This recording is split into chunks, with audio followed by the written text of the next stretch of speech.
Olá, eu sou Juliana Vargas e estamos dando início a mais uma edição do programa Cidadania e Segurança Pública. Obrigada pela sua audiência todas as semanas conosco, aqui no canal 19 da NET, da nossa TV Santa Maria. Um agradecimento especial também aos nossos apoiadores culturais. Fadisma, a experiência que você merece e que o mercado exige. Qualidade e inovação na educação para um futuro de oportunidades. E Imobiliária Modelo, administradora de condomínios, vendas e aluguéis, há 30 anos no mercado imobiliário de Santa Maria. Obrigada a estes parceiros que fazem o nosso programa acontecer. Hoje, temos o prazer de receber aqui em nosso estúdio para conversar conosco o delegado regional da Polícia Civil, Sandro Meiners. Sandro atua há 16 anos como delegado de Polícia Civil na cidade e atualmente chefia a 3ª Delegacia Regional, com abrangência em 21 municípios e 26 delegacias no centro do estado. Hoje vamos conversar sobre as ações de segurança pública no momento da pandemia e sobre a última operação deflagrada aqui em Santa Maria. Sandro, seja muito bem-vindo, obrigada por ter aceito o nosso convite. Vamos começar o nosso programa contando o final do ano passado, fechamos o ano de 2019 com 45 homicídios, Sandro. Qual a comparação com este ano? E a pandemia do Covid interferiu de alguma forma? Bom, primeiro te cumprimentar, Juliana, né? Prazer estar aqui, né? O Vargas, eu sempre faço questão de poder colaborar e participar e trazer aqui a questão da segurança. Com certeza. E essas perguntas que tu fizeste, é importante a gente destacar. O homicídio é um crime que não diminuiu no período da pandemia, né? Infelizmente, ele até está um pouco acima dos indicadores do ano passado para um mês de, vamos dizer assim, contabilizados até o final do mês de setembro. Nós tivemos um 2019 muito bom em termos de homicídio, 45 homicídios tão somente, 44 deles elucidados, esclarecidos, então os índices de apuração de autoria, de conclusão da investigação, com remessa ao Poder Judiciário, permitindo responsabilização criminal, foram elevados. Ótimo. Neste ano, se continuar assim, nós vamos superar o número do ano passado. Eu não gosto de fazer vamos dizer assim, essa projeção. Estou projetando algo que a gente não sabe, né? Com certeza. Mas, infelizmente, os números estão maiores no comparativo. E alguns deles ainda carentes de elucidação. Então, estamos trabalhando muito, porque nesse período da pandemia, os homicídios não caíram, mas a questão da investigação se tornou um pouco mais dificultosa. Menos pessoas nas ruas, portanto, menos testemunhas dos fatos. E uma série de fatores que contribuem para isso, né? Por que o homicídio não diminuiu nesse período? Porque as motivações, elas transcendem essa questão da saúde pública, né? Nós temos o tráfico de drogas como o grande fator motivante, nós temos a questão das facções criminosas, nós temos as rixas e as contendas surgidas no sistema prisional e no mundo da criminalidade. Então, se nós formos olhar o universo de vítimas que nós temos, a imensa maioria delas estão ligadas de uma maneira ou de outra ao mundo da criminalidade. Ou seja, as pessoas se miscuíram neste meio, as pessoas se envolveram em relações criminosas ou ilícitas e acabaram pagando com a própria vida por essa escolha, por essa opção. Sim. Na medida em que isso acontece, muitas vezes é difícil para nós que trabalhamos no campo da segurança pública nos anteciparmos a esses fatores, porque a gente não sabe quando vai acontecer e não tem ideia dos fatores motivantes. Conseguimos apurar depois, dificilmente conseguimos detectar antes. Entendi. Né? Na medida em que o fato acontece e a gente começa a buscar a motivação, os fatores que levaram aquele fato a acontecer, aí nós conseguimos descobrir efetivamente a origem dele. Por isso que a gente pode dizer quais são os motivos mais recorrentes. Mas nós temos, de vez em quando, casos de vítimas de crimes passionais, o que hoje é a imensa minoria, né? O que no passado era quase totalidade, hoje acontece muito remotamente. O feminicídio, em tese, nós temos um feminicídio só esse ano em Santa Maria, então isso é um número bom, né? Não gostaríamos que ele tivesse nenhum, mas ter um só é um número que, pelo menos, reduziu em relação ao ano anterior, isso já é bastante positivo. Outros crimes da pandemia, como tu perguntaste, nós tivemos redução. Roubo a pedestre, roubo a estabelecimento comercial, o crime contra o patrimônio de uma maneira geral, com raras exceções, vou tirar o estelionato de lado, que eu gostaria de fazer um ganchinho nele depois, eles reduziram, eles diminuíram, porque diminuiu o fluxo de pessoas na rua, portanto a oportunidade para o roubo a pedestre acaba sendo menor. Tranquilo, e essa era outra pergunta que eu ia te fazer. Como a gente acabou ficando mais em casa, claro, isso no início, eu acho que agora já está voltando um pouco mais à normalidade da nossa rotina. Então era essa outra pergunta que eu ia te fazer, se houve a diminuição do roubo a pedestre. O que acontece? O roubo a pedestre, a imensa maioria dos roubos a pedestre acontece no período noturno, ou seja, entre 18 e 24 horas ou então entre 24 horas, meia-noite e às 6 da manhã. Sim. Nesses dois horários é que nós temos a maior incidência e alguns dias da semana, terças, quartas, quintas-feiras à noite e no sábado e na sexta na madrugada. Né? O que aconteceu nesse período? A cidade pode estar tendo uma vida normal, entre aspas, durante o dia, mas no período noturno, a movimentação, a agitação ainda é menor do que antes da pandemia. Portanto, com certeza. Portanto, esse fluxo menor diminui o número de potenciais vítimas, principalmente do roubo a pedestre. Então, esse indicador ele reduziu mais de 40% nesse período da pandemia. Isso para nós é positivo, mas eu não vou acreditar isso só à pandemia. Tem um fator muito importante. No ano passado, nós tínhamos tido um aumento em relação ao número anterior, principalmente nos meses de abril, maio e junho do ano passado. O que aconteceu em decorrência disso? Nós, a Brigada Militar, nós sentamos, nós projetamos, nós planejamos, nós realizamos ações conjuntas.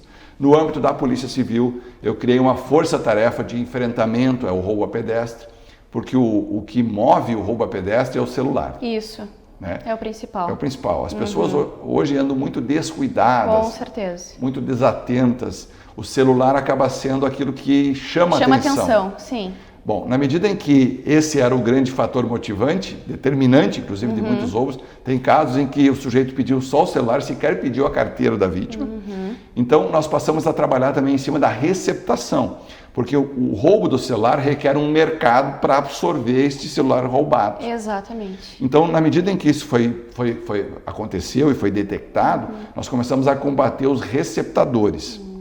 Seja aquele receptador ocasional do indivíduo que rouba e anuncia, por exemplo, num site. Isso, para fazer a venda. Exato, no, entre aspas, Facebook ou Congênere, né? Ou aqueles que levam até pessoas, empresas que compram, adulteram, descodificam, desbloqueiam e recolocam em circulação. Esses também foram combatidos com muita veemência no ano passado. Então, somado a esse fator do combate à receptação, somado ao trabalho de uma força-tarefa de ações conjuntas nossa da Brigada Militar, que identificou muitos potenciais autores de roubos, que acabaram sendo presos porque foram identificados em ações pelas vítimas e que estão presos, né? Certo. Então nós temos um menor número de pessoas envolvidas no roubo em circulação, nós temos menos pessoas na rua que podem ser vítimas. Então esse cálculo, né? Esse somatório, essa sinergia, né, acabou sendo positiva para os resultados que nós estamos obtendo. Que bom. Sandro, o número de prisões e apreensões até agora? Bom, as prisões continuam acontecendo muito, né? Não reduziu o número de prisões. Até porque o trabalho de vocês não parou, né, Sandro? A polícia não parou nesse período, nem podia parar. O que a gente fez foi a restrição do atendimento a algum tipo de ocorrência. Certo. Por exemplo, no âmbito da Polícia Civil, nós ampliamos a delegacia online, ou seja, a gama de fatos que podem ser registrados virtualmente aumentou muito. Paramos de atender desnecessariamente algumas ocorrências que as pessoas podem fazer esse registro pela internet. Isso para nós é positivo, porque aí nós diminuímos o contato da população com os policiais, preservamos mais os policiais da questão do contato do Covid. E outro detalhe, muitas pessoas também, por uma razão ou outra, né, ao fazerem esse registro online, possibilitaram que nós usássemos esse esforço que era utilizado para atender essa demanda em outras frentes, em outras ações. Perfeito. Além disso, a redução do roubo a pedestre, por exemplo, fez com que, naqueles que acontecessem, nós pudéssemos dar uma atenção a praticamente todos, que antes, às vezes, nós ficamos premidos pela alta demanda né? Às vezes, em algum momento, a gente recebia lá 10, 15, 20 ocorrências e tinha dificuldade de atendê-las todas. Na medida em que cai 40%, nós vamos ter 4, 5, 6. Com certeza. E conseguimos atender a todas. E aí a elucidação é maior, o resultado é mais efetivo e a prisão acontece tirando de circulação essa pessoa. E aí é importante passar isso para a comunidade compreender. Quem rouba, não rouba uma pessoa só. A pessoa que se predispõe a sair ameaçando, Sim. agredindo ou apontando uma arma para alguém, ela não faz isso uma vez só. Ela faz isso rotineiramente. Transforma isso num modo de viver, num modus vivendi. E é um modus operandi, né? Um modo de atuação, que ele vai utilizar isso cotidianamente. Quando a gente identifica um autor, normalmente consegue conectá-lo a 4, 5, 6 fatos. Então, a prisão de uma pessoa, às vezes, permite a identificação da autoria de 5, 6, até mais fatos, dependendo do caso. Certo, tu havia falado da delegacia online e era essa também uma pergunta que eu tenho para te fazer. Aqueles que possuem acesso à internet em casa, eles podem fazer o registro online. Mas quando que é imprescindível, Sandro, a presença da vítima na delegacia? Quando nós temos, Juliana, pessoas, por exemplo, que foram vítimas de violência física, né, da grave ameaça, nesses casos, a pessoa precisa procurar a delegacia de polícia. Ela não vai conseguir fazer o registro, porque vai chegar um determinado momento, ela vai ter que responder uma série de questionamentos que o site vai apresentando para ela, e quando falar que ela foi vítima de alguma forma de violência, o site recomenda que ela procure uma delegacia de polícia. Ah, certo. Por que isso? É importante porque quando nós temos uma violência, é importante que a polícia tenha esse contato presencial com a vítima para entender a dinâmica do fato. Com certeza. Para saber, vamos dizer assim, tipificar, ou seja, dar o nome correto do crime. Às vezes as pessoas não sabem a diferença do furto e do roubo, não sabem exatamente o que é um fato, qual é a tipificação legal, qual é o nome legal que o Código Penal dá àquele crime. Então esse contato é importante. E principalmente também porque é para impedir que a vítima da violência no ambiente doméstico consiga fazer esse registro. A gente quer que essa vítima nos procure, porque ela vai poder precisar de medida protetiva de urgência, ela vai poder precisar de uma intervenção mais enérgica por parte da polícia, no sentido de cumprir a medida de proteção e até tomar alguma medida para, por exemplo, tirar uma arma que eventualmente o indivíduo venha a ter na sua posse. Enfim, tirar algum instrumento que possa ser utilizado ou coletar alguma prova de um crime que precisa ser coletada com rapidez, com celeridade, para que não se perca. Perfeito. Sandro, na semana passada nos encontramos nos bastidores ali fora, recebemos a Patrulha Maria da Penha. Perfeito. Até tu comentou um pouco sobre a violência contra a mulher. Como é que estão esses dados hoje aqui em Santa Maria? Houve um aumento? Olha, a gente tem ouvido muito, e eu tenho ouvido isso na imprensa como um todo, que a violência doméstica aumentou. Em Santa Maria ela não aumentou. Os números aqui em Santa Maria reduziram. Claro que algumas pessoas dizem, reduziram porque as mulheres não puderam sair, não puderam ir até a delegacia, não puderam denunciar. Pela redução que nós tivemos, eu não sei se efetivamente aqui em Santa Maria, e aí vamos dizer de uma forma local, isso é o grande fator. E aqui tem uma coisa importante, eu acho que nós temos aqui uma coisa que poucos lugares têm.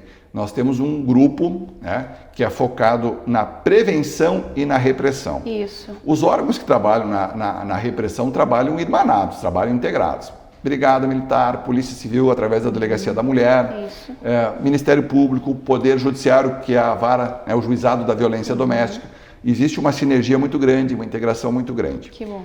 E existe também, no mesmo grupo, a questão da prevenção, ou seja, políticas voltadas a tentar conscientizar as mulheres do que caracteriza uma violência, porque às vezes as pessoas acreditam que violência é só a violência física. Isso. Nós temos a violência moral, a violência psicológica, que às vezes é muito pior do que a violência física, pelo que ela faz, né? Pelos nefastos prejuízos que ela causa àquelas pessoas que vão precisar de atendimento psicológico, psiquiátrico depois do que passa. De repente até para uma vida inteira. Exatamente. Traumas que às vezes são de difícil solução. E esse mesmo grupo, além de trabalhar na prevenção e, consequentemente, na repressão, trabalha no acolhimento da vítima também, em políticas para atender melhor a vítima dessa violência, para dar um suporte para essa vítima. porque a vítima precisa de um amparo. Com né? certeza. Ela não pode ficar frágil, vulnerável, sozinha. Ela precisa desse acolhimento para que ela se sinta forte, empoderada, protegida. Né? Ou seja, embora a nossa proteção não seja uma proteção total, integral, absoluta, mas ela é uma forma de proteção que vai trazer uma segurança maior para essa vítima. Então, acho que o somatório desses fatores tem contribuído muito para esse trabalho que todos os órgãos estão fazendo. Que bom. Trabalho em conjunto. Perfeito. Estamos encerrando o primeiro bloco. Não saia daí, voltamos já já. Programa Cidadania e Segurança Pública. Apoio Cultural, Imobiliária Modelo, Administração de Condomínios, Vendas e Aluguéis.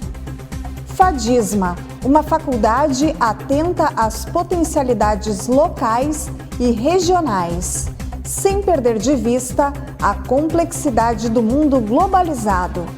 Com Direito, Ciências Contábeis e o inédito curso superior de Tecnologia em Segurança Municipal 100% EAD. Venha viver a transformação Fadisma.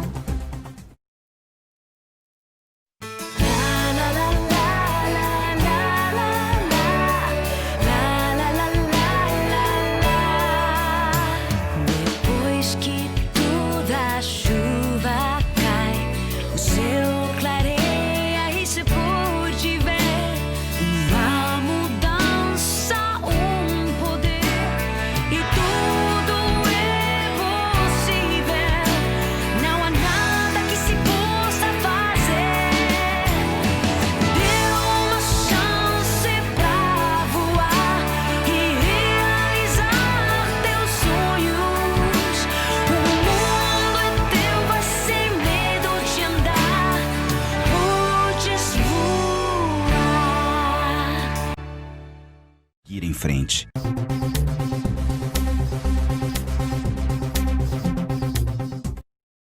Nosso curso inteiro. Estamos retornando ao segundo bloco do programa Cidadania e Segurança Pública, que hoje tenho o prazer de receber o delegado regional da Polícia Civil, Sandro Meiners. Estamos falando sobre as ações de segurança pública no momento da pandemia e também vamos conversar sobre a última operação deflagrada aqui em Santa Maria com a ONG Casa Maria. Sandro, queria que tu contasse um pouco também para o público de casa a mudança da Delegacia de Pronto Atendimento para o CIOSP, né, para o Centro Integrado. Essa integração com os outros órgãos está dando mais agilidade ao processo do trabalho de vocês? Juliana, assim, tem uma coisa muito interessante. A gente já tinha uma integração muito grande aqui em Santa Maria. As instituições trabalhavam muito conjuntas, integradas. O que aconteceu agora? Aquilo que existia, vamos dizer assim, no plano das ideias, das ações de campo, das ações de inteligência, agora nós materializamos num espaço. No espaço físico. Exatamente. O CIOSP, ele congrega não só a questão da tecnologia, do cercamento eletrônico, enfim, que foi uma ferramenta extremamente importante para Santa Maria. Com certeza, estávamos precisando. Vai mudar o panorama da segurança nos próximos anos e principalmente nos próximos meses. A gente não sentiu ainda a potencialidade dessa ferramenta. Sim, é cedo ainda. E conseguimos colocar lá dentro uma coisa que era um anseio da Polícia Civil de uma melhor estrutura para a DPPA.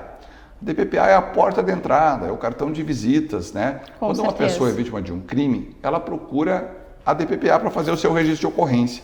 E agora nós temos um ambiente adequado, um ambiente capaz de ser hospitaleiro, acolhedor e que vai também ter uma estrutura boa para os servidores, né? Que antes era deficitária. Então, acho que foi uma grande conquista nesse aspecto. Que bom. Pensando no trabalho integrado, o que acontece hoje?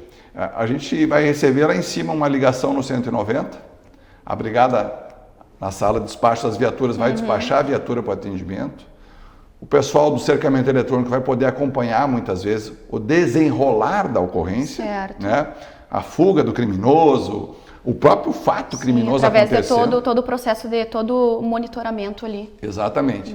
A viatura vai chegar lá, vai poder deter ou prender o indivíduo, vai trazer no balcão da DPPA, que vai subir ali, vai pegar as imagens e vai ter a prova material do crime, vai ter uma prova visual, inquestionável, né? Uma imagem vale mais do que muitos depoimentos testemunhais. Verdade. Então nós vamos conseguir mostrar na prática algo que vai mudar a história da segurança pública. E essa integração e esse trabalho conjunto quem ganha com isso é a comunidade. Com então, certeza, que uma bom. conquista de todos nós, mas principalmente da sociedade santamarense. Verdade, com certeza. Ótimo. Houve um aumento do estelionato digital, Sandro. O aumento de número de golpes, acredito eu que sim. O que tu pode nos relatar um pouco sobre isso? Aumentou 150% o estelionato Nossa, em Santa Maria. Aumentou muito. E aqui tem um fator que eu acho que quem está nos assistindo é importante prestar atenção. A vítima precisa ser mais cautelosa. As pessoas precisam ter algo que seja uma segurança pessoal, uma segurança individual. Ela não pode passar informações para um estranho, ela não pode simplesmente responder uma ligação telefônica, a um contato de WhatsApp, a um e-mail que recebeu, se ela não tiver certeza de quem está do outro lado, com quem ela está se comunicando. Às vezes age no impulso, Exatamente. né, Sandro? E essas questões estão gerando esse alto índice justamente muitas vezes por descuido das vítimas. Nós tivemos, por exemplo, nesse período da pandemia, um golpe de estelionato que se desenvolveu muito rapidamente e fez muitas vítimas em Santa Maria, que é aquele que o banco, em tese, entre aspas, faz contato com a pessoa, diz que o cartão de crédito dela foi clonado, que houve alguma operação indevida com o cartão, e que vão mandar alguém na casa da pessoa buscar o cartão. As pessoas fornecem a senha do cartão. Eles podem cortar o cartão, eles não precisam do cartão intacto para fazer uma operação. Certo. Eles precisam dos números do cartão e da senha. Eles tendo isso é suficiente para fazer uma série de operações. Com certeza. Né? De transações. E o número de vítimas ainda continua sendo os idosos? Com relação a esses golpes? Os idosos, eles são um público mais vulnerável. São pessoas de mais boa fé, são pessoas ainda de um tempo em que a má fé não era tão comum nas ruas. Com certeza. Não são adaptados às tecnologias. Mas é importante que as pessoas saibam, não pode passar informação, não entregue, o banco não manda ninguém na casa de ninguém, isso não existe, jamais vai acontecer isso. Também é importante, é uma orientação que a gente pode passar para o público de casa também, para que possa ser realizado o registro policial, né, Sandro? Que às vezes, muitas vezes, acredito que, deixa passar. Mas é muito importante nesses casos que as pessoas registrem, porque na medida que ela passou dados pessoais para alguém, esses dados em algum momento vão ser utilizados indevidamente e vão trazer muito dissabor, muito transtorno para as pessoas. Sim. Daqui a pouco os nomes das pessoas estão envolvidos em outros golpes. Então é fundamental que as pessoas comuniquem à polícia, façam o registro. Nós temos aqui em Santa Maria o que nenhuma outra cidade do interior do estado tem, que é uma delegacia de proteção aos idosos. Justamente para esse tipo de coisa, para dar um atendimento diferenciado, para fazer uma investigação dedicada ao atendimento das demandas desse público. E nos estelionatos, nunca se prendeu tanto por estelionato em Santa Maria como nós prendemos nesse ano, no período da pandemia. Mas por quê? Porque aumentou muito o número de golpes, de fraudes, de estelionatos, consequentemente, e permitiu que nós, a partir do trabalho da delegacia, conseguíssemos identificar as pessoas. Que bom. O golpe do bilhete novamente aconteceu com muita intensidade nesse período, é um golpe antigo. As pessoas, infelizmente, nesse caso, e aí, Juliana, tem uma coisa importante, a vítima é gananciosa. A vítima que cai no conto do bilhete, ela espera ganhar dinheiro fácil. Sim. Por isso que ela fica cega para aquelas várias falhas que o golpe possui e ela não consegue identificar isso, ela fica pensando só no lucro. Então é importante, ninguém está na rua com bilhete premiado procurando ajuda para trocar. Quem tem um bilhete premiado vai numa lotérica ou vai na Caixa Econômica Federal. Com certeza. Quer dizer, então, eu preciso ter esse cuidado, eu preciso ter essa cautela. Eu não posso simplesmente estar entregando coisas a terceiros, eu não posso passar informações, CPF, dados bancários, senha, então jamais, porque senão eu vou acabar sendo lesado. Com certeza. Ótimo. Na última quarta-feira, a Polícia Civil deflagrou a Operação Casa das Ilusões, tendo como alvo um grupo criminoso que vinha agindo na ONG Casa Maria, aqui em Santa Maria. Sandro, o que mais o senhor pode nos relatar sobre esta operação? Bom, a Operação Casa das Ilusões, ela foi gestada a partir da detecção de que nesta ONG, assim como numa outra ONG em Pelotas, estava acontecendo uma má utilização dos recursos angariados através de doações. Nós visualizamos que as pessoas que administravam essas ONGs estavam demonstrando um enriquecimento ilícito, né? Estavam apresentando um padrão de vida incompatível com a renda que diziam ter, já que recebiam o salário das ONGs, os salários pagos são pagos através do dinheiro arrecadado nas doações. Daqui a pouco as pessoas estavam tendo um padrão de vida totalmente, vamos dizer assim, incongruente com aquela realidade.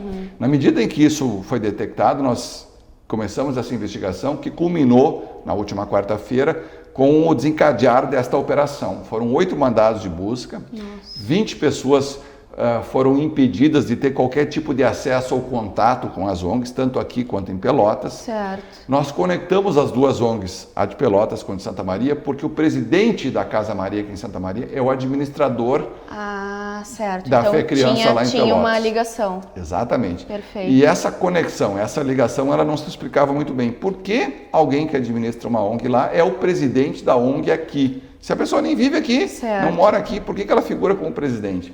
Então, a partir desses dados, nós passamos a investigar as 2.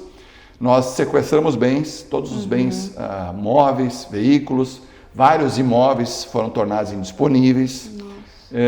A gente também fez algumas apreensões documentais, digo de passagem, muitos documentos foram recolhidos, que estão em fase de análise agora, para a gente verificar exatamente quanto essas ONGs arrecadavam, né, qual é a quantidade de arrecadações que elas permitiam. Com certeza, a investigação continua. Sandro, inúmeras pessoas da comunidade, acabou isso vindo a público, né? E inúmeras pessoas da comunidade realizam doações, o que acabou gerando uma grande revolta, né? Então, muitas pessoas ajudam outras instituições e agora estão um pouco com medo, né? O que tu poderia orientar o pessoal de casa? Essa pergunta é muito importante, Juliana, porque as pessoas não podem se desiludir com essa solidariedade que elas possuem, né? com essa compaixão, com esse sentimento de necessidade de ajudar o próximo. Não é porque algumas pessoas se locupletam, algumas pessoas têm dolo, têm a intenção de angariar vantagens indevidas, mas principalmente porque afastando essas pessoas da gestão, em tese, as instituições continuam. Elas ajudam pessoas, não há dúvida disso. Elas auxiliam, principalmente as pessoas que vêm a Santa Maria, e o exemplo é as pessoas com problemas oncológicos, que vêm até o USM, precisam de atendimento, precisam às vezes de hospedagem, precisam de medicamentos, precisam de um suplemento alimentar. Quer dizer, a ONG tem esse papel. Claro que, talvez pelos valores arrecadados, né, e o que é efetivamente empregado no atendimento, né, nessa questão de auxílio a essas pessoas, talvez seja um valor menor do que poderia ser. Certo. Né? E aí essa sobra é que deve ter sido utilizada, ou que vinha sendo utilizada pelas pessoas de forma indevida para viver um padrão de vida elevado, né, que não era possível com a renda que eles declaravam ter. Perfeito. Sandro, estamos chegando ao fim de mais uma edição do programa. Eu gostaria muito de te agradecer. Tenho certeza que o público de casa também gostou bastante. Eu acho que trazer a tua presença hoje aqui é imprescindível, né? Trazer esclarecimentos para toda a comunidade que nos assiste. Muito obrigada, parabéns pelo trabalho. Tá bem? Eu agradeço. Prazer estar aqui, Juliana. Desejo um bom período para ti na apresentação do programa. Muito obrigada. E nós estamos sempre à disposição da imprensa, da tua pessoa, da TV Santa Maria e de toda a comunidade, no sentido que nós, através da imprensa, damos transparência ao nosso trabalho, publicizamos o nosso trabalho para que a população possa confiar e saber que, denunciando, nós vamos auxiliar, nós vamos investigar e vamos dar respostas. Com certeza. Obrigada, Sandro. Estamos chegando ao fim de mais uma edição do programa Cidadania e Segurança Pública. Gostaria de agradecer a sua companhia. Lembrando sempre que o nosso programa vai ao ar de forma inédita toda terça-feira às 21 horas, quinta-feira às 20h30, sextas e domingos às 23 horas. Temos um encontro marcado na próxima semana. Obrigada!